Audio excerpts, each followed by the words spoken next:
వయసు అయిపోయిన పైనుంచి పగలకు శురు అవుతుంది. ఏకాకార గుండంగా ఉంటే అది వయసులో ఉంటుంది, పెరుగుతూ ఉంటుంది కొండ. ఒక తూరు ఈ మన హిమాలయంలో ఉంది వింధ్యాచల్ పర్వత. అది పెరిగి ఆకాశం వరకు వెళ్ళిపోయింది, సూర్యుకి అడ్డం వచ్చేసింది. సూర్య ధ్రువాలు అడ్డం అంతా పెరిగింది. అప్పుడు ఒక పక్క సీకట్, ఒక పక్క సూర్య అక్కడ నుంచి వెనక్కి పోవాల్సింది. దేవీ దేవతలంతా గాబరి పడినారు.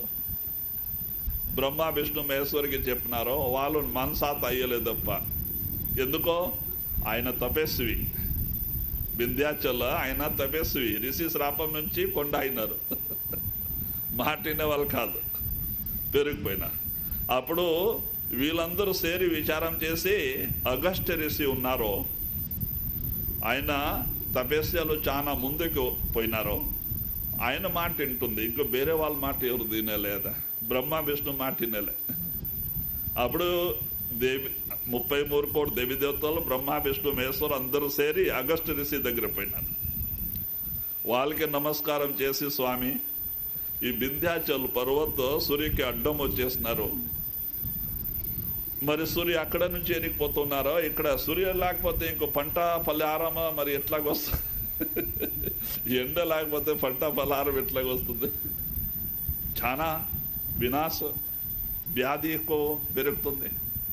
దానికి రశ్మి, సూర్యరశ్మి చాలా అవసరం.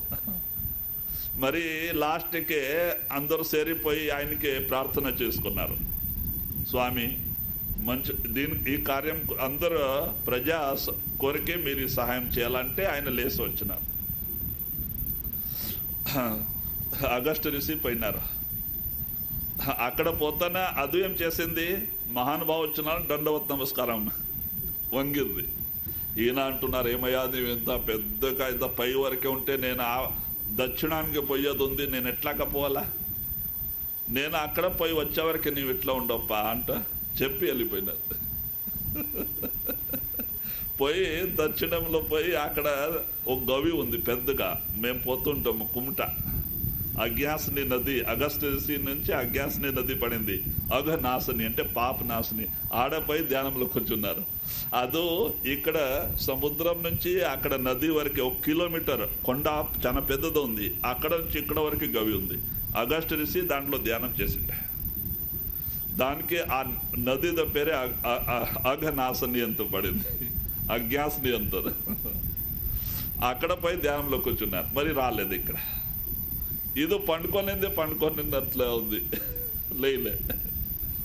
మరి సముద్రమే తాగింది అగస్త్య ఋషి. తపోబలమే. దానికే చెప్తున్నారు, ఇలాగా కొండలోన ప్రాణం ఉంది. చూడండి, మన శ్రేణిలో సాఫ్గా ఉంటుంది, ఒక జాగా నుంచి గుట్ట కింద నుంచి వస్తూ ఉంటుంది. ఎవరు దానిపైన ప్రేమ పెట్టుకొని పోయిన వాళ్ళే. గుట్టాయి, కొండాయి పుట్టది, రాళ్ళయి పుట్టది, దాంట్లో ప్రాణం కొన్ని రోజు ఉంటుంది. మరి చెట్టు పైన ప్రేమ చేసుకుంటే పూజ చేస్తామంటే ప్రేమ చేస్తాం. మరి మనం ఎక్కడ పోతామో చెట్టు శరీరంలో పై పుట్టది.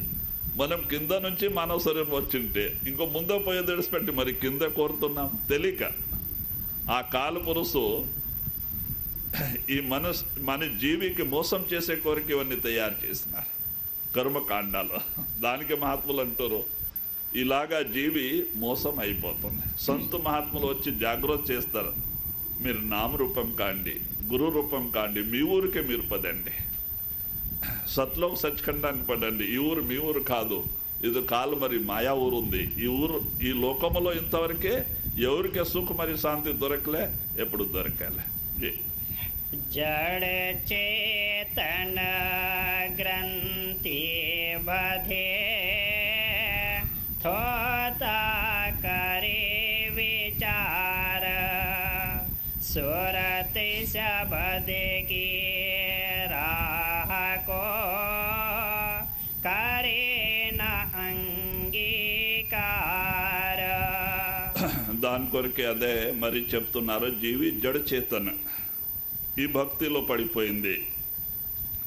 నిజమైన స్థితిగతి ఎంతవరకు మనకి సంత మహాత్ములు దొరకలే, వాళ్ళ సత్సంగం దొరకలే, అంతవరకు మనకి నిజమైన స్థితిగతి తెలిసేలే. దాని కొరకే అదే స్వామీజీ మహారాజ్ అంటున్నారు, सुरत शब्द की राह को करें ना अंगीकार. సురత్ శబ్దకి రాకో కరెన అంగీకారు. సంత మహాత్ములు ఏమో మనకి చూపించినారో సురత్ శబ్ద అభ్యాసం, మన ఆత్మకే శబ్దంలో నాదంలో చేర్పించేది, సురతకే శబ్దములో చేర్పించేది అభ్యాసమే. నామస్మరణ ధ్యానం చేసుకొని మన చేతను అంతర్ముఖం చేసేది. మరి 9 ద్వారాలు విడిచిపెట్టి 10వ ద్వారంలో వస్తేనే నాదం ప్రకటమవుతుంది. ఆ నాదం ఎక్కడ నుంచి వచ్చింది సీదా తీసుకుపోతుంది. నామస్మరణ ధ్యానం చేసుకొని 9 ద్వారాలు విడిచిపెట్టి 10వ ద్వారంలో వచ్చేవరకే మన అందరి డ్యూటీ. ఇప్పుడు నామం తీసుకొని మన డ్యూటీ సమాప్తి కాలేదు, ఇంకో డ్యూటీ ఎక్కువ అయిపోయా, మన జవాబారి ఎక్కువ అయిపోయా. రోజు 2:30-3 గంటల కూర్చొని ఈ 9 ద్వారాలు విడిచిపెట్టి 10వ ద్వారంలో వచ్చేవరకే మన అందరు డ్యూటీ. అక్కడ వచ్చేస్తే గురు ప్రకటన అవుతారు. గురు ఉండరు అక్కడ 10వ ద్వారంలో, ఆయన ప్రకటన అయిపోతారు. గురు ప్రకటన అయితే మన డ్యూటీ సమాప్తి. ముందు గురు డ్యూటీ ఉంది, ఆయన చూసుకుంటారు. అయితే గురువుకి ప్రకటన చేసుకున్న వరకే మన డ్యూటీ ఉంది, జవాబారీ ఉంది. ఒక పిల్లోడు స్కూల్లో పేరే రాపించిందికే ఆయన జవాబారీ ఎక్కువ అయిపోయా. ఇంకో స్కూల్లో పోయి కూర్చున్నలా ఇల్లు డిస్పెట్టి స్కూల్లో పోయేవరకే పిల్లోడు జవాబారీ. స్కూల్లో పోయి కూర్చుంటే పిల్లోడు జవాబారీ సమాప్తి. ఇంకో టీచర్ జవాబారీ ఉంది, వాళ్ళ చదువు చెప్పని లేకుంటే ఊరుకోండి. అట్లాగా నామస్మరణ ధ్యానం చేసుకొని 9 ద్వారాలు విడిచిపెట్టి 10వ ద్వారం వచ్చేవరకే మనందరు డ్యూటీ. గురువు ఎప్పటి నుంచి నామం ఇస్తారో శబ్ద రూపంగా ఇక్కడే కూర్చొని ఉంటారు. గురువు ఎప్పుడూ మన జత ఉన్నారు, ఆయన 10వ ద్వారంలో ఉన్నారు, మనం కింద ఉండమా. దాత 10వ ద్వారంలో దానం ఇస్తున్నారు, మనం కింద రోడ్డు పైన నిలబడి స్వామి చాలా కష్టం ఉంది, బాధ ఉంది, ఆ బాధ ఉంది, దయా చేయండి. ఆయన ఏం చేస్తారు, ఆయన 10వ మాడిగిలో దానం ఇస్తున్నారు, మనం కింద రోడ్డు పైన నిలబడి ఉన్నాం. ఆయనకి ఇల్లు పడితే ఆయన దయా చేసేవాళ్ళే. ఆ దాత ఎక్కడ దానం ఇస్తున్నారో అక్కడ వరకు పోయేది మన డ్యూటీ ఉంది. అక్కడ ఆయన 10వ ద్వారంలోకి వచ్చున్నారు గురు, మనం కింద నిలబడినాం. నామస్మరణ ధ్యానం చేసుకొని 10వ ద్వారంలో వచ్చేవరకే మనందరు జవాబారీ. అక్కడ పోతే మీరు అడగదొద్దు, అడిగిన తర్వాత ఇచ్చేవాళ్ళు మహానుభావులు కాదు, అడకోక ఇచ్చేవాళ్ళు మహానుభావులు. వాళ్ళకి అంత తెలుసు, ఆయన దయా చేస్తారు. అయితే పోయేవరకే మనందరూ డ్యూటీ ఉంది. నామం తీసుకోనికి మన డ్యూటీ సమాప్తి కాలేదు. నామం అంటే రిజర్వేషన్ టికెట్. రిజర్వేషన్ టికెట్ డబ్బు ఇస్తేనే ఇచ్చేస్తారు, జేబులో పెట్టుకొని మనం ఇంటిలో కూర్చుంటే టికెట్ మోసుకోపోయేలే బాంబేకి. రిజర్వేషన్ టికెట్ తీసుకోలేనికే మన జవాబారీ అయిపోయా. ఇల్లు విడిచిపెట్టి స్టేషన్కి పోవాలా, ಯಾವ ట్రైన్ టికెట్ ఉంది ఆ ట్రైన్లో కూర్చునే వరకే మన జవాబారీ. మనం ఇప్పుడు నిజామాబాద్ నుంచి బాంబే రిజర్వేషన్ టికెట్ తీసినాం, మన డ్యూటీ ఏముందా, ಯಾವ డేట్ టికెట్ ఉంది ఆ డేట్కే నిజామాబాద్ చేరది. ఆ ట్రైన్లో కూర్చున్న వరకే మన జవాబారీ. ట్రైన్లో కూర్చున్నా మన జవాబారీ అయిపోయింది. మరి మీరు నిద్రపోండి, కొట్లాట పెట్టుకోండి, ఏమేమో చేసుకోండి, పత్తా ఆట ఆడండి, తీసుకుపోయి బాంబే వరకు ఎడిసేది దాని చదువుతుంది. అలాగా ఇప్పుడు మీకు రిజర్వేషన్ టికెట్ దొరికింది అంతే. గురు మార్గం చూపించినారు, మీ ఆత్మకి నాదానికి కనెక్షన్ ఇచ్చినారు. ఆయన 10వ ద్వారంలో కూర్చున్నారు. ఇంకో గురు దగ్గర పోయే వరకే మీ జవాబారీ. ఈ స్కూల్లో పోయే వరకే మీ డ్యూటీ.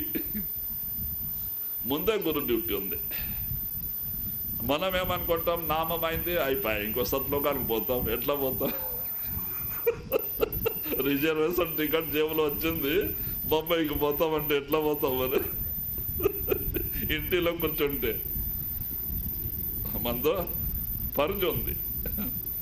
మరి పని మనకి ఊరు ఇడిచిపెట్టి ఇల్లు ఇడిచిపెట్టి స్టేషన్ పోయేది ట్రైన్లో కూర్చొని. అలాగా దాని కొరకే నామం దొరికినకే మన కార్యసిద్ధి కాలేదు. మన జవాబారీ ఇంకో పెరిగింది. మనం రోజు 2.5-3 గంటల ధ్యానం చేసుకొని లోపలికి రావాలా. లేకుంటే వేరే సమయంలో నామస్మరణ చేసి మనస్సుకి నిర్మలం చేసుకునేలా. మనస్సు నిర్మలం కాక మన చేతన పైకి రాదు. మనస్సు నిర్మలం కావాలంటే జపం నడాల, నామస్మరణ నడాల. ఇంకో వేరే ఉపాయం లేదు. ఈ 10వ ద్వారంలో చేస్తే మన కార్యసిద్ధి అయిపోతుంది. ఆ గురువు అన్నీ చూసుకుంటారు. ఆయన కుల్మాలు ఇక్కడే. మన ఏమనుకుంటే ఆయన ఇస్తారు, ఆయన ఏమనుకుంటే ఆయన ఇస్తారు. ఆయన కుల్మాలు ఇక్కడ. ఆయన ఇచ్చే కోరిక కూర్చున్నారు. ఆయన దగ్గర ఏం తక్కువలే. దాని కొరకే కబీర్ సాబ్ ఒక జాగాలో చెప్పినారు, గురు సమాన నహి దాత జగమే, గురు సమాన నహి దాత. గురు సమాన దాత ఇచ్చే వాళ్ళు ఇంకో ఎవరు లేరు ఈ లోకములో. బ్రహ్మ, విష్ణు, మహేశ్వర్, 33 కోటి దేవీదేవతలు ఎవరు లేరు. చూడండి గురు ఎంత దయాళుడు. దానికి ఒక జాగాలో కబీర్ సాబ్ గారు అన్నారు, గురు और पारस में बड़ो अंतरो जान, पारस तो लोहा कंचन करे लेकिन गुरु कर ले आप समान. మరి దానికింత పెద్దలు ఎవరు ఉన్నారు? సంతులు తన శరణంలో వచ్చిన జీవికే తన సమానమే చేసేస్తారు. పారస్ ఏం చేస్తుంది? ఎనుముకే బంగారంలో మార్చేస్తుంది. పరిశువేది చేసుకునే. అయితే గురు తన శరణంలో వచ్చిన జీవికే తను సమానమే చేసేస్తారు. వాళ్ళతో ఈ గుణం ఉంది, విశేషత ఉంది. దానికే వాళ్ళు ఎంత ఉపకారం చేస్తారో చెప్పేకే సాధ్యమే లేదు. అయితే మనం గురు రూపం కావాలి, నామరూపం కావాలా, లేకుంటే మన కార్యసిద్ధి అయ్యాలి. జై मन बैरे धोखा दिया तजे न मूल विकार, इनकी संगत मत करो ये मारे घेरा डार. మరి అదే అంటున్నారో, మనసు ఈ లోకంలో మన శత్రువు వేరే ఎవరు లేరు. అందరూ మన వాళ్ళే, మన అన్నతమ్ములే. అన్ని ఆత్మ పరమాత్మ అంశమే. మన శత్రువు ఎవరంటే మన మనస్సు. మన శత్రువు మనలోకి వచ్చింది మన మనస్సు. మహాత్ములు ఏమంటారు? దాని మాట వినొద్దు, గురువు మాట వినండి. మనసు మాట వింటే మాత్రం ఏదో భక్తి చేయనిచ్చేలే, మీకు లోపల పోనిచ్చేలే. గురు భక్తి నుంచి దూరం వేసే ప్రయత్నం చేస్తుంది. దీని మాట వినొద్దు, గురువు మాట వినండి, మీ కార్యసిద్ధి అవుతుంది. అయితే మనం ఎవరి మాట వింటున్నామో విచారం చేయండి, మనసుకి అడగండి, అదే చెప్తుంది. మనం గురువు మాట వింటున్నామా, మనసు మాట వింటున్నామా? మనసుకి అడగండి, మనసు చెప్తుంది. మనసు మాట వింటున్నా. ఇప్పుడు మనసు మాట వినేవాళ్ళు ప్రపంచికులు, సంసారికులు. గురువు మాట వినేవాళ్ళు గురుముఖుడు, మహాత్ములు. అట్లా వాళ్ళే మహానుభావులు అయిపోయినారు. దానికే ఈ లోకంలో రెండు రకాల జీవులు మనిషి ఉంటారు, మనుముఖులు, గురుముఖులు. గురు చెప్పిన ప్రకారం నడిసే వాళ్ళే గురుముఖులు. దానికి వాళ్ళే మహానుభావులు అయిపోతారు. దానికి అంటున్నారు, ఈ లోకంలో వేరే మీ శత్రువు ఎవరు లేరు, మీ మనసే. దాని మాట వినొద్దు, గురు మాట వినండి. పొద్దున లేచి ధ్యానం చేయండి, నామస్మరణ చేస్తూ సంసారం చేయండి. మనసు ఏం చేస్తుంది? సుల్లు సంసార చింతనంలో కట్టేస్తూ ఉంటుంది. మనం నామస్మరణ చేసే ప్రయత్నాలు చేస్తే అది సంసార స్మరణ తెచ్చి పెడుతుంది. దానికి దూరం చేసి నామస్మరణ చేయండి, కార్యసిద్ధి అవుతుంది. జై खोजी कोई कोई होएगा, बादी सब संसार, रोजगारी भेखी सभी, माने मान आधार. మరి అదే స్వామీజీ మహారాజ్ గారు అంటున్నారు, ఇట్లా నిజమైన భక్తి భావం ప్రేమ పెట్టుకొని నడిసే వాళ్ళు చాలా తక్కువ మంది. ఈ భేషధారి ఎక్కువ. మేము కాశీలో పుట్టిన వాళ్ళు. కాశీలో పెద్ద పెద్ద స్వామి వాళ్ళు ఉన్నారు. అఖడ ఉంది. అఖడ అంటే మహంతుడు అంటారు వాళ్ళకి. 100-150 సాధువుల వరకే ఉంటారు ఒక్కొక్క అఖాడలో, అంటే ఒక్కొక్క ఆశ్రమంలో. అంటే అందరూ భేస్దారి, ఈ కావ్యభట్ట రుద్రాక్ష. అక్కడ ఏం చేస్తారంటే, ఇప్పుడు ఈయన సుమారి పని పాట చేసేవాళ్ళు కాదు, 7-8 మంది పిల్లోడు అయినారు. ఆడీడు పారాడి వస్తారా, అన్నం పెట్టు అంటే ఆమె కొట్లాడుతుంది. ఈయన బేజారు పడి కొన్ని రోజుకే నడో సన్యాసి అయిపోదాం అంటారు. మరి ఇట్లా వాళ్ళు ఎక్కడ పోతారంటే కాశీకి పోతారు. ఈయన భక్తి కోరికే వైరాగ్యం తీసుకొని పోలేదు, సంసారానికి బాధపడిపోయిన వాళ్ళు సుమారి ఇట్లా వాళ్ళు పోతారు. పోతానే ఏం చేస్తారు, వాళ్ళు కాయబట్టే రుద్రాక్ష చేసేస్తారు. అప్పుడే ఇస్తారు, మంత్రం ఇచ్చేస్తారు. 2 పూట బాగా అన్నం పెడతారు. పొద్దున లేస్తాను, సాయంత్రం అంతా చెప్పేస్తారు. వాళ్ళకి ఏమేమి చేయాలంటే అన్ని చెప్పేస్తారా. పొద్దున లేస్తానా 4 జోలిగీలు వేస్తారు. ఇక్కడ 2 ఇక్కడ 2, పోండి అడుకొని రాండి అంట. 100 మంది ఉన్నాయి, దిక్కుకే 10 మంది పోండి అంట. అంటే మోసే అంతా ఉండాలి, తక్కువ అయితే అన్నం లేదు. మరి చెప్తా వీళ్ళేం చేస్తారో పోతారు. పోయి అక్కడ దాన ధర్మం ఎక్కువ ఉత్తర ఇండియాలో. పోయి మా ఆశ్రమంలో బండారా ఉంది, ఇది ఉంది, ఆ కార్యం ఉంది, ఉత్తు అబద్ధమే ఆడతారా, ఇది అదంతా చెప్పుకుంటారా. వాళ్ళంతా ఇస్తారు. మా బండారా ఉంది, బియ్యం ఇస్తారో, బ్యాడ ఇస్తారో. మరి ఒక 2 కేజీ డబ్బానే ఉంటుంది వీళ్ళ చేతిలో.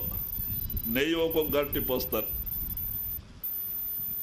10:30-11 వరకే మోస అంతా లోడ్ అయిపోతుంది. ఇంకా ఎంత మోసగా అవుతుంది అంత వాళ్ళు ఎత్తుకురావాలా. తక్కువ అయితేనే అన్నం లేదు. అక్కడ నుంచి 11-12కే వచ్చేస్తారు. వస్తానా పైన దేవస్థానం ఉంటుంది, కింద అండర్ గ్రౌండ్లో అంతా గోడౌన్ ఉంటుంది. బియ్యం సంచిలో బియ్యం పోస్తారా, పిండిలో పిండి పోస్తారా, నెయ్యి డబ్బా 16 కేజీ దాంట్లో నెయ్యి పోస్తారా. మరి పోయి స్నానం చేసి అన్నం తిని బాగా నిద్రపోతారు. సాయంత్రం లేచి ఎక్సర్సైజ్, కసరత్, ధ్యానం ఏం లేదు.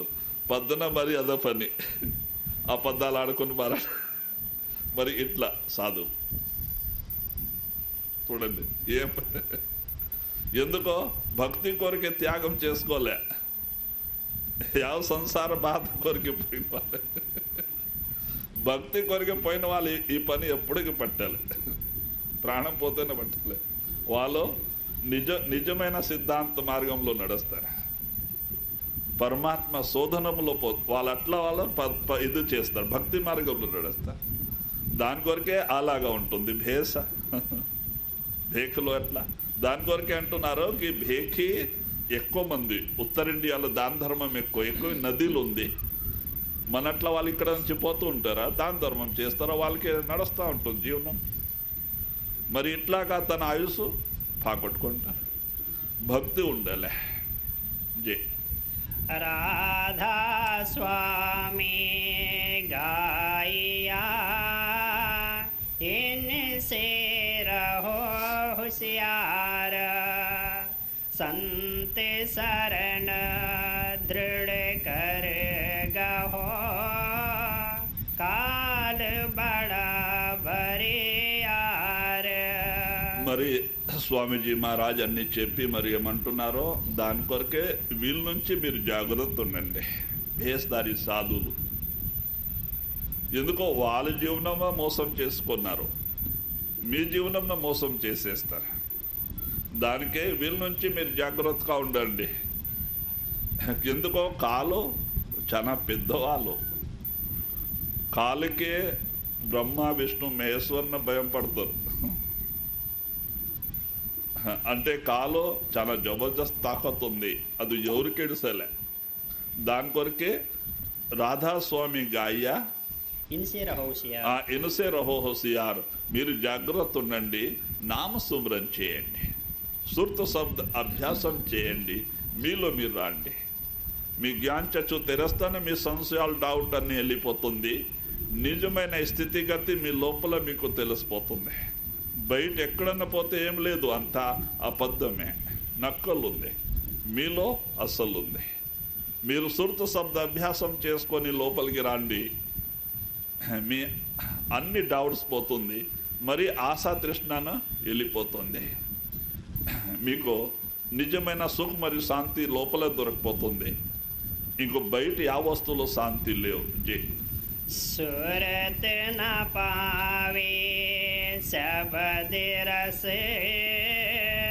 तब लग रहे खुवार। ताते सतगुरु संग कर, पहुँचो निज दरबार। మరి అదే స్వామీజీ మహారాజ్ గారు అంటున్నారు, ఎంతవరకే ఆ శబ్దం మనలో నాదం ప్రకటన అయ్యేలే అంతవరకే మనసులో శాంతి ఉండాలి. మనసుకి ఏం కావాలంటే రుచి కావాలా, ఆనందం కావాలా. దాని నుంచి ఇది ఎక్కడ స్థిరం కాదు మనసు, అక్కడ పారిపోతుంది. దానికింత వేరే మంచి వస్తువు దొరికితే దాని రూపం అవుతుంది, దానికింత మంచి దొరికితే దాని రూపం ఎక్కడైనా పారుతూ ఉంటాం. స్థిరం కాదు. ఈ మూడు లోకాల్లో ఉన్న మంచి వస్తువుకింత మంచి వస్తువు దొరికితే మనసుపై దాంట్లో లీనమవుతుంది. అది ఏమిటి అంటే ఆ నాదం, అనాథనాదం. అది మీలో ధున్కారం ఇస్తూ ఉంది 24 గంట 10వ ద్వారములో. అది కొంచెం మాత్రం మీలో ప్రకటన అయితే వినపడితే మనసుపై దాంట్లో లీనమవుతుంది. దాన్ని విడిచిపెట్టి మరి మనసు బయట రాదు. ఎందుకో దాంట్లో ఎంత ఆనందం ఉంది అంటే 3 లోకాల్లో ఉండే ఆ వస్తువులు లేవు. ఆ ఆనందం మనసుకి దొరకపోతే మనసుపై దానిలో లీనమవుతుంది. దాన్ని విడిచిపెట్టి వదిలిపెట్టి బయటే రాదు మనసు. ఎక్కడ మనసు లేదో ఆశ మరి తృష్ణ లేదా, అప్పుడు నిజమైన సుఖ మరి శాంతి మనకి దొరకపోతుంది. ఇంకో వేరే ఉపాయం లేదు. ఎంతవరకే నాదం ప్రకటన అయ్యేలే, మనసు సచ్చేలే, మనకే శాంతి దొరకాలే. జీ सूरत न पावे शब्द रस, तब लग रहे खुवार। ताते सतगुरु संग कर, पहुँचो निज दरबार। దానికే మీరు సంత సమాగంలో పోయి వాళ్ళ నుంచి ఆ యుక్తి మనం తెలుసుకొని మనం సాధనం చేసుకొని ఆ నాదం ప్రకటన చేసుకునేది. దాని ఆధారంలో మన ఊరికి పోయేది, సత్లోక సత్ఖండంలో చేరుకునేది. అది ఇంకో వేరే ఉపాయం లేదు. అదే శబ్ద మార్గం నుంచి మన చేతన కిందకి దిగింది ఆత్మ. అదే శబ్ద మార్గం నుంచి తన ఊరికి తాను పోయేది ఉంది. ఇది కుదరతి కానూన్ ఉంది. పరమాత్మ ఆయన చేసి పెట్టిన సిద్ధాంత మార్గం ఉంది. అదే ఒకే సిద్ధాంతమే మనలో అందరిలో ఉంది.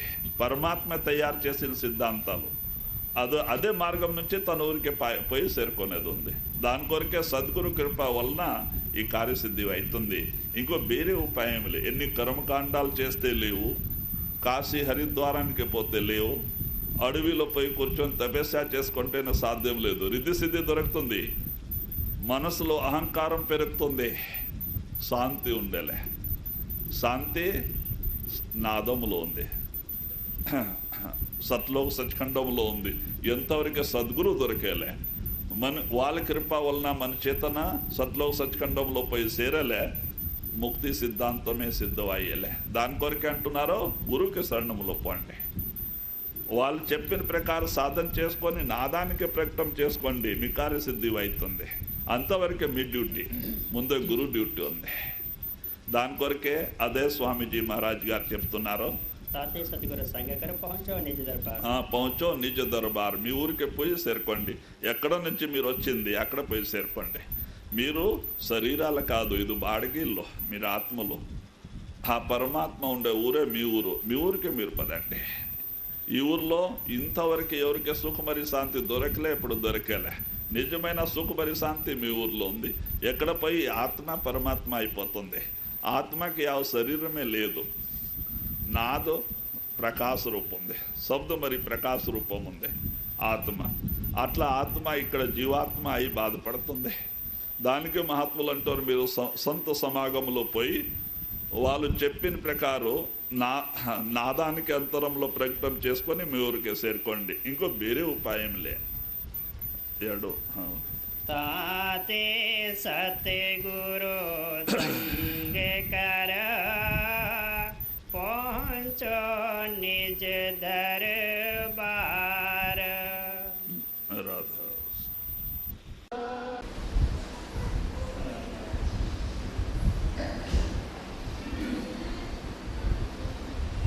वाणी संतों की वाणी पूज्य स्वामी महाराज जी के सतगुरु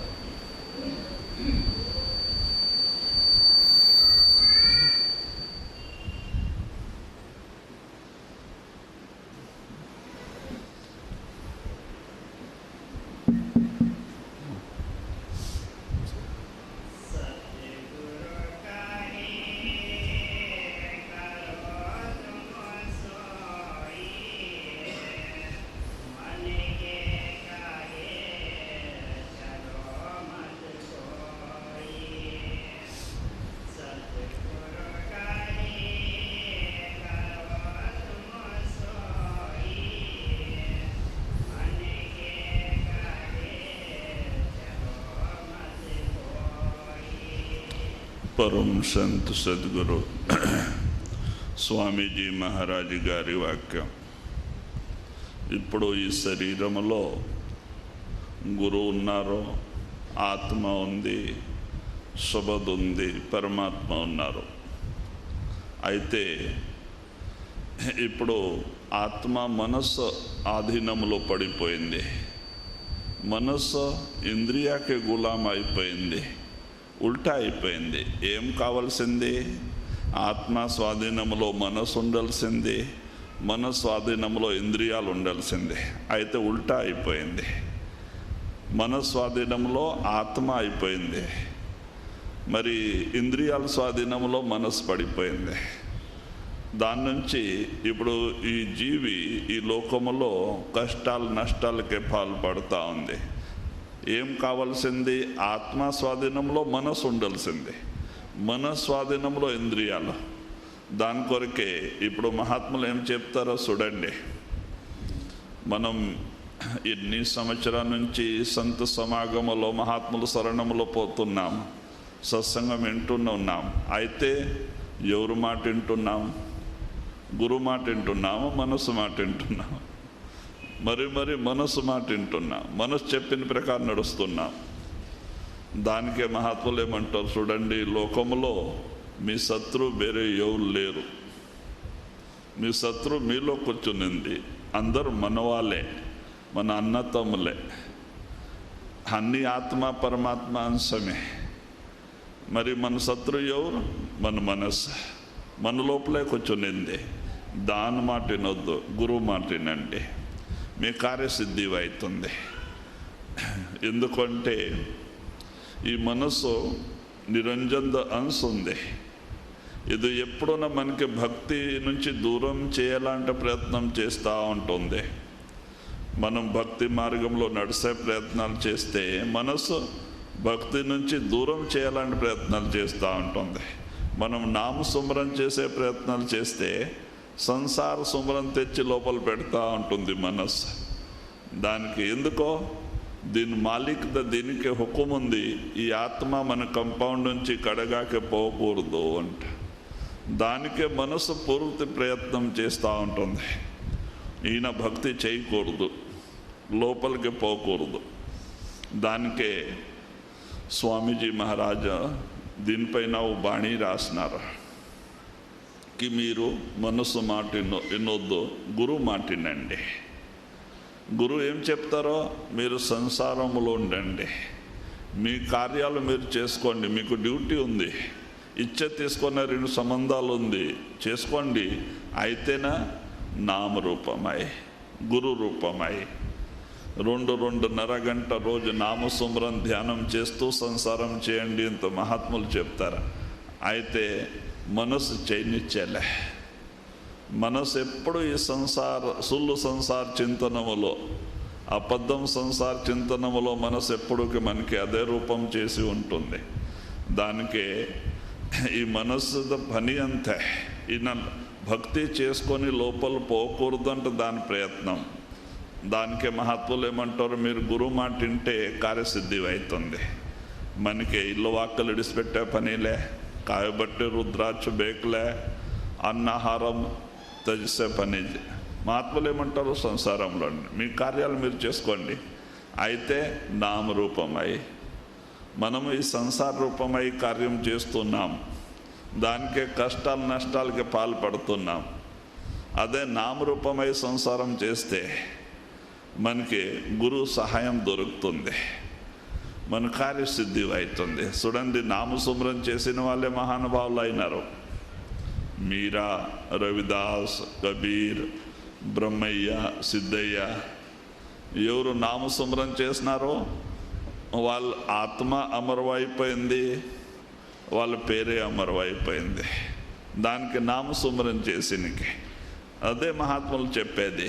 ఇప్పుడు మనస్సు మన సంసార రూపమై మనం సంసారం చేస్తున్నాము, దానికి కష్టాలు నష్టాలకి పాలవుతున్నాము. అదే నామరూపమై సంసారం చేస్తే ముక్తి. మరి ఏం విడిసే పనిలే, అయితే నా మనస్సు చేయనిచ్చలే. దానికే స్వామీజీ మహారాజ్ అంటారు, సద్గురు కహే కరో తుమ సోయి, మనకే కహే చలో మత్ కోయి. మనసు అంటే ఇది సామాన్యమైన వస్తువు కాదు, ఇది త్రిలోకికి మాలిక్ ఉంది. 33 కోటి దేవతలు, మరి బ్రహ్మ విష్ణు మహేశ్వర్ అందరిపైన దీని అధికారం ఉంది.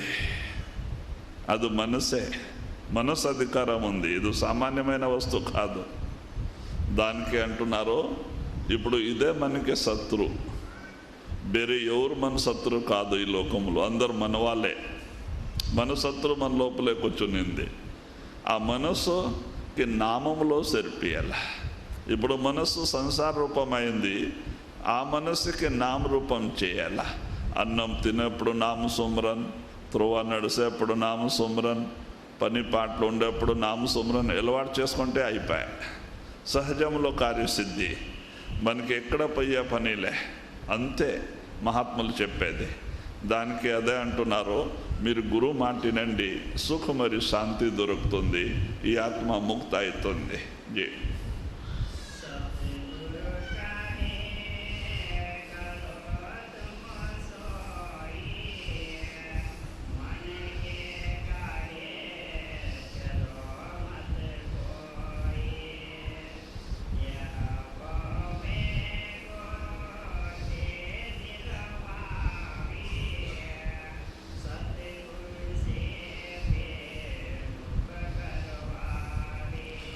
మరి ఏమంటున్నారో స్వామీజీ మహారాజ్, యహ భవ మే గోతే దిలవావే, సద్గురు సే బేముఖ్ కరవావే. దీని మాట వింటే ఇది మరి భవసాగరంలో తొలగబోతుంది, కింద శరీరంలో తొలగబోతుంది. ఇప్పుడు దీని మాటిని చేసిన కర్మాల నుంచి ఆత్మ చెట్టు సామ్యాల్లో, పురుగు పాము శరీరంలో, పశు పక్షి ప్రాణి శరీరంలో పై రుణం తీరుస్తుంది. అక్కడ ఏముంది, కష్టమే. చూడండి, ప్రాణి శరీరంలో పోయి పశు శరీరంలో పోయి మనకి సుఖ మరియు శాంతి దొరుకుతుందా? చూడండి, ఇప్పుడు బొంబాయిలో కసాయిఖానా ఉంది, అప్పుడు బాంద్రాలో ఉండే, ఇందిరాగాంధీ కట్టించింది. ఇప్పుడు దేవనార్ గువండిలో వెళ్ళిపోయింది, చాలా పెద్ద కాంపౌండ్ కట్టినారు. దాంట్లో తోలేస్తారు లోపలికి ఎద్దులు, బర్రెలు, మరి ఆవులు, ఈ మేక, గొర్రెలు అన్ని లోపల తోలుతారు, తీసుకుపోయి లారీ తోలుతారు. మరి 20 రోజు దానికి మేత పెట్టాలి. దాంట్లో నీళ్ళు ఉండే ట్యాంకీ మాత్రం ఉంటుంది, నీళ్ళు ఉంటుంది, మేత ఉండాలి. రక్తం అంతా ఎండిపోతుంది, మాంసం అంతా కరిగిపోతుంది. ఎప్పుడు ఇది నడిసేక సాత్ కాదు, పడిపోయే పరిస్థితుల్లో లోపల తోలుతారు. ఆడ బ్లేడ్ ఉంటుంది, ఇట్లా లోపల కొంచెం ఊరిగడ్డి వేసేస్తారు. ఇది 20 నుంచి మేత లేదు, పోయి నోట్ నిండు గడ్డి పెట్టుకుంటుంది, తినేకి ప్రయత్నం చేస్తుంది. వీళ్ళు బట్టన్ ఒత్తేస్తారు, బ్లేడ్ పడిపోతుంది. శిరసు ఒక పక్క, దడం ఒక పక్క పడిపోతుంది. వాళ్ళు వచ్చి చర్మం తీసి పారేస్తారు. చూడండి, ఎన్ని వేలు పశువులు దానికి బలి అవుతా ఉంది చర్మం కొరకే. మరి ఆ శరీరంలో పోయి మనకి సుఖ మరి శాంతి దొరుకుతుందా? దాన సంగడి అయ్యే వ్యవహారం మన సంగడి అవుతుంది. మరి సముద్రములో చిన్న చేపకి పెద్ద చేప తినే బతుకుతా ఉంది. అడవిలో చిన్న ప్రాణికి పెద్ద ప్రాణి పట్టుకొని తిని బతుకుతా ఉంది. మరి ఆ శరీరం పోయి మనకి సుఖ మరి శాంతి దొరుకుతుందా? ఈ మానవ శరీరం అంటే నరనారాయణ శరీరం. పరమాత్మ ఈ శరీరానికి తన రూపం పైన రచన చేసినారు. ఎట్లా సృష్టి, ఈ సృష్టిలో ఏమేమి వస్తువు పరమాత్మ రచన చేసినారో అన్ని శరీరంలో రచన చేసి పరమాత్మ లోపలే కూర్చున్నారు. దీంట్లో 16 లోకాలు రచన చేసి శరీరములో పరమాత్మ లోపలే కూర్చున్నారు. తన దగ్గర వచ్చే మార్గం దీంట్లో పెట్టి పంపించినారు. అదే మనకి సద్గురులో చూపిస్తారు. వాళ్ళు ఏమన్నాలే, మీరు సన్యాసి అయితే అడవికి పోతే పరమాత్మ దొరుకుతారంటే న్యాయం లేదు. పరమాత్మ తనలో వండుకొని బయటపోయే పని ఏముంది? ఏమంటే మనసులో మార్పు రావాల. యావ మనసు సంసార రూపం అయింది, అదే మనసు పరమాత్మ నామరూపం అయితే సహజములో మన కార్యసిద్ధి అవుతుంది. అంతే చేసేది ఉంది. మనసులో మార్పు రావాల. ఏం దోషాలు ఉంది మనసులో ఉంది, శరీరం ఏం చేసింది? దానికి మహాత్ములు ఏమంటారు? నామరూపం కావాలి. అన్నం తినేప్పుడు నామ సుమ్రన్, త్రువ నడిసేప్పుడు నామ సుమ్రన్, పని పాటు చేసుకునేప్పుడు నామ సుమ్రన్, సహజంలో కార్యసిద్ధి, మన ముక్తి దొరికిపోతుంది. దాని కొరకే అదే మాట అంటున్నారు. ఈ మనసు మాట వింటే ఇది ఎప్పుడు భక్తి చేయనిచ్చలే, మీకు లోపల పోనిచ్చలే, ఎప్పుడూ మీకు గురువు నుంచి దూరం చేసే ప్రయత్నాలు చేస్తా అంటూ. చూడండి, ఒక సాధు అడవిలో ధ్యానం చేసుకొని కూర్చున్నారు చాలా రోజు నుంచి. ఒకరోజు ಯಾವುದೋ ఒక వస్తువు కొరకే పేటకి పోయినారు, సంతకి. అక్కడ పేటలో ఏం అంటే ఇంకో వేడిగా జలేబీ చేస్తున్నారు మిఠాయి అంగడిలో. ఇది చూస్తున్నారు సాధువు. చూసినకే మనసు లోపల ఆ జలేబీ కోరుతుంది, జలేబీ తినాలా అంట. సాధువు, ఎందుకు అయ్యా, మన దగ్గర డబ్బు లేదు, నువ్వు ಯಾವ పనికి వచ్చినావు చూసుకొని పద అంటే, లేదు జలేబీ తినాలంట. మరి ఈ పోయి ఎక్కడైనా నామస్మరణ చేసుకొని కూర్చుంటే మనసు ఇది పోతుంది ఏంటంట. పోయి ఒక మాన్ కింద ధ్యానంలో కూర్చున్నారు. ఆ జలేబీ ప్లేట్ తెచ్చి ముందే పెడుతుంది ధ్యానములో. జలేబీ తినాలా అంటుంది మనసు. అది ప్రబల అయిపోయింది మనసు. అప్పుడు ఈయన ఏమంటున్నారు, కానీ నీకు జలేబీ కావాలన్నాడు అంట. అడవిలో తొలకపోయినా ఒక మోగు బాగా కట్టి కొట్టినారు. సాధు ధ్యానం చేసుకునే వాళ్ళకి ఏం బలం ఉంటుందా? ఏమేం బాధపడి ఎత్తుకున్నారు తల. కొంచెం దూరం పోతారో పడిపోతుంది గాలికి. నీకు జలేబీ తినాలా, ఎందుకో కింద పడేసినావు, మరి తీసుకో, మరి ఎత్తుకునేది. కొంచెం దూరం పోయేది పడిపోయేది. ఎందుకయ్యా నీకు జలేబీ తినాలా, ఎత్తుకో అంటారు మనస్సుకి. ఆడపడి ఈడుపడి అంతా మార్కెట్ వరకు వచ్చినారు. దానికి అమ్మితే ₹1 దొరికింది. ఆ కాలంలో ₹1కే పోయి జలేబీ తీసుకున్నారు. వాళ్ళు 1 కిలో జలేబీ ఇచ్చినారు. అప్పుడు ₹1కి బిల్లు, 1 కిలో జలేబీ దొరికింది. ఈయన నడో మనసుకి అంటున్నాడో, నీకు ఈరోజు ఎంత కావాలంత తినేయి, మరి అడగొద్దు.